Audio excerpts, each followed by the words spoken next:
দীর্ঘদিন ধরে প্রবাসীরা ভোটাধিকার চেয়ে আসছিলেন। অন্তর্বর্তী সরকারের প্রধান উপদেষ্টা দায়িত্ব নেয়ার পর প্রথম ভাষণেই তাদের দাবি পূরণের ঘোষণা আসে। এরপর ইসি রাজনৈতিক দলগুলোর সঙ্গে আলোচনা করে পোস্টাল ব্যালট পদ্ধতি গ্রহণের সিদ্ধান্ত নেয়। বর্তমানে 10টি দেশের 17টি দূতাবাসে তাদের ভোটার নিবন্ধন ও এনআইডি সরবরাহের কাজ চলছে। দেশগুলো হলো সংযুক্ত আরব আমিরাত, সৌদি আরব, যুক্তরাজ্য, ইতালি, কুয়েত, কাতার, মালয়েশিয়া, অস্ট্রেলিয়া, কানাডা ও জাপান। শিগগিরই যুক্তরাষ্ট্র সহ আরও কয়েকটি দেশে এ কার্যক্রম শুরু হবে। ওয়ালটন এখন দেশের সীমানা পেরিয়ে পৌঁছে গিয়েছে 50টিরও বেশি দেশে। ওয়ালটন, ঘরে ঘরে, বিশ্বজুড়ে। আসন্ন ত্রয়োদশ জাতীয় সংসদ নির্বাচনে অন্তত 50 লাখ প্রবাসী ভোটারকে ভোট দেওয়ার সুযোগের পরিকল্পনা নিয়েছে নির্বাচন কমিশন ইসি।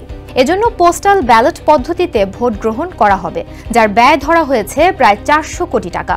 ভোটার প্রতি ব্যয় হবে গড়ে 700 টাকা। ইসি সচিব আক্তার আহমেদ জানান, বিশ্বের বিভিন্ন দেশে প্রায় 1,30 লাখ প্রবাসী বাংলাদেশি রয়েছে। এর মধ্যে প্রায় 70% এনআইডি কার্ড আছে বলে ধারণা করা হচ্ছে। সেখান থেকে অর্ধেক ভোটারের সাড়া পাওয়া যাবে বলেই লক্ষ্যমাত্রা নির্ধারণ করা হয়েছে। যদিও বিশ্বে প্রবাসী ভোটের হার সাধারণত 20 থেকে 22% মধ্যে সীমাবদ্ধ থাকে।